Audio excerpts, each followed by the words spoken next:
चुनाव 2024 का रन पूरी तरह से तैयार है।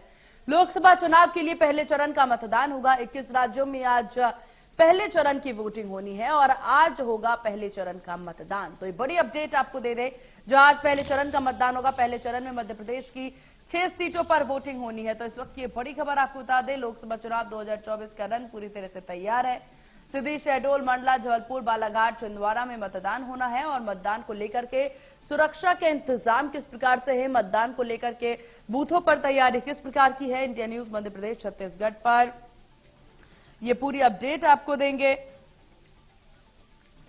तो बड़ी खबर आपको बता दें, जहां लोकसभा चुनाव के लिए पहले चरण का मतदान आज होना है। 21 राज्यों में आज मतदान होगा। मध्य प्रदेश की 6 सीटों पर आज मतदान होती है। तो पहले चरण में 6 सीटों पर मतदान। तो बड़ी खबर आपको बता दें इस वक्त की, तो चुनाव को लेकर के तैयारी पूरी। जहां मध्य प्रदेश की बात कर ली जाए तो ये पूरी तैयारी कर ली गई है।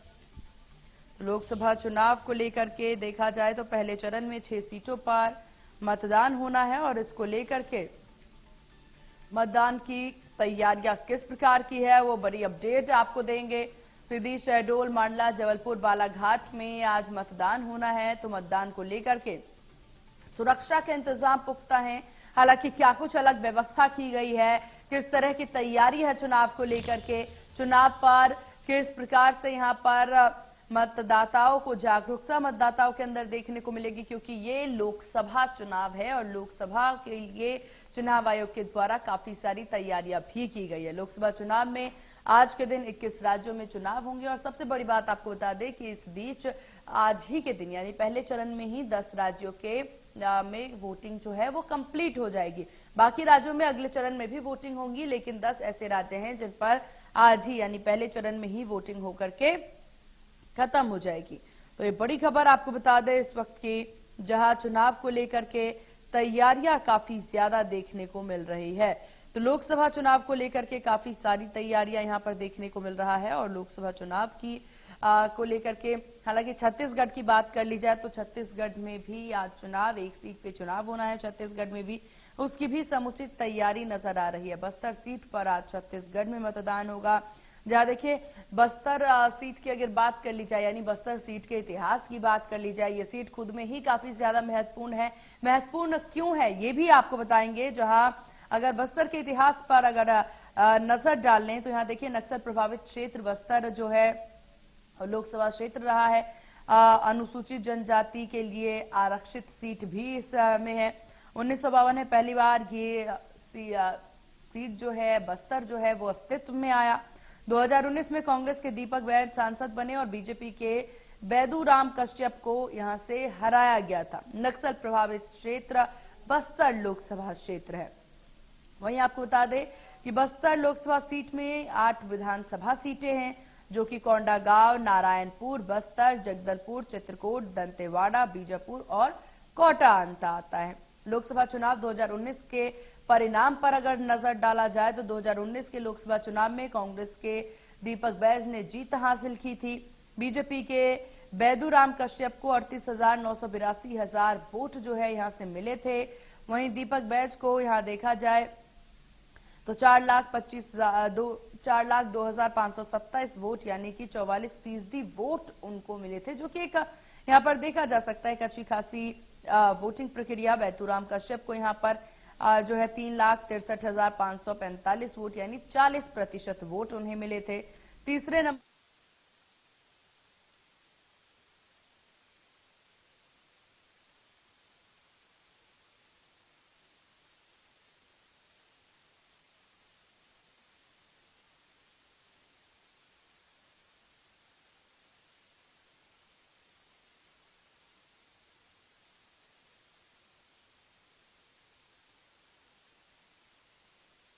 पहले चरण में 1 सीट पर वोटिंग होनी है छत्तीसगढ़ राज्य में। जहां आपको बता दें कि चुनाव की प्रक्रिया पर अगर हम जिक्र करें, वहीं अगर बस्तर सीट के देखिए समग्र इतिहास की बात हमने की, जहां 1952 में पहली बार यह अस्तित्व में आया है सीट, तब से लेकर के 2019 तक 16 लोकसभा चुनाव इसमें हुए हैं। कांग्रेस की परंपरागत सीट भी बस्तर मानी जाती है, लेकिन इस बार कांटे की टक्कर भी मानी जा रही है। हालांकि इस बार कांग्रेस के उम्मीदवार भी काफी ज्यादा मजबूत हैं यहां से, तो देखने वाली बात होगी इस सीट पर जो टक्कर सीधी तौर पर देखने को मिल रही है कांग्रेस भाजपा की, इसमें किस तरह का रिजल्ट 4 जून को आता है। लेकिन इस सीट की अगर बात कर ली जाए, इस सीट पर चुनाव कराना खुद में बहुत बड़ी चुनौती भी मानी जाती है।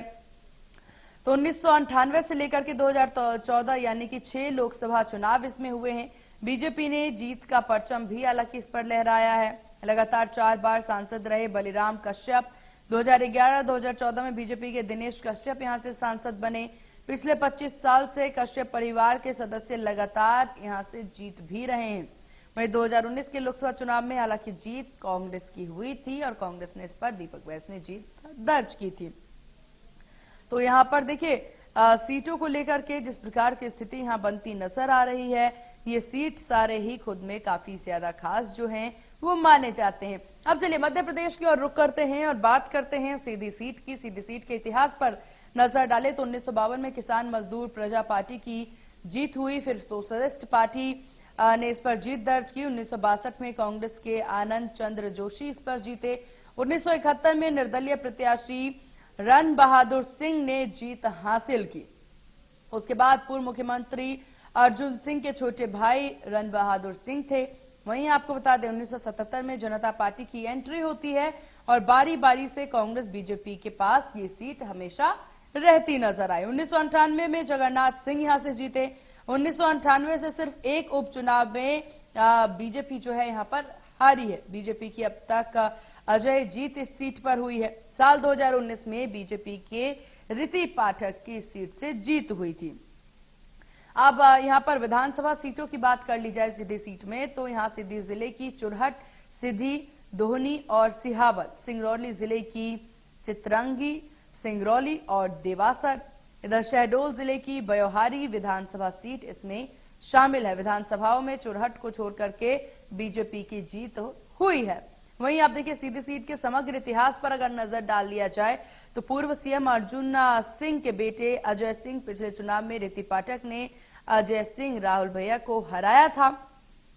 रीति पाठक को 6.98 लाख वोट मिले थे, तो उधर राहुल भैया को मिले थे 4.11 लाख वोट, यानी काफी ज्यादा अंतर देखा जा सकता है जीत का। आगे बढ़ते हैं, बालाघाट सीट की बात कर ले जाए तो बालाघाट सीट के अगर समग्र इतिहास पर अगर हम नजर डालें तो 26 साल से बीजेपी का बालाघाट लोकसभा सीट पर दबदबा रहा है। साल 1952 में पहली बार बालाघाट सीट पर चुनाव हुआ। कांग्रेस के चिंतामन राव गौतम ने जीत हासिल की। 1962 में प्रजा सोशलिस्ट पार्टी के भोलाराम पराधी ने जीत हासिल की और उसके बाद 1977 में रिपब्लिकन पार्टी ऑफ इंडिया की जीत इस पर हुई है। कचरूला हेमराज जैन सांसद बने। प्रजा सोशलिस्ट पार्टी और रिपब्लिकन पार्टी ऑफ इंडिया का दबदबा जो है इस सीट पर बहुत ज्यादा समय तक देखा गया। 1989 में निर्दलीय प्रत्याशी ककर मुंजारे ने जीत हासिल कर ली। 1998 से बीजेपी का बालाघाट सीट पर अजय जीत अब तक बरकरार है। ये एक बड़ी उपलब्धि भाजपा के खाते में। 1998 में बीजेपी के गौरीशंकर बिसेन जीते। 1999 में प्रहलाद पटेल सांसद चुने गए। केडी देशमुख और बौद्ध सिंह भगत ने भी जीत हासिल की। 2019 की बात कर ली जाए तो बीजेपी के डॉक्टर डाल सिंह बिसेन जो हैं यहां से चुनाव जीते हैं। बात करते हैं मंडला सीट को लेकर के, तो मंडला सीट के इतिहास का अगर जिक्र कर लिया जाए तो ये जबलपुर संभाग में ये सीट आती है। 1957 में लोकसभा सीट का गठन हुआ। वहीं एसटी के लिए रिजर्व साल 1952 में कांग्रेस के मंगरू गुने उकई इसमें जीत हासिल करते नजर आए थे। साल 1952 में कांग्रेस के सेठ गोविंद दास उकई जीते। साल 1957 में साल 1977 तक जीते मंगरू गनु उकई, कांग्रेस के मंगरू गुनई उकई ने लगातार 4 बार जीत हासिल दर्ज की। साल 1977 में जनता पार्टी के श्यामलाल ध्रुवे जीते। साल 1980 से 1991 तक कांग्रेस की जीत हुई और 1996 से 2004 तक कुलस्ते जीते।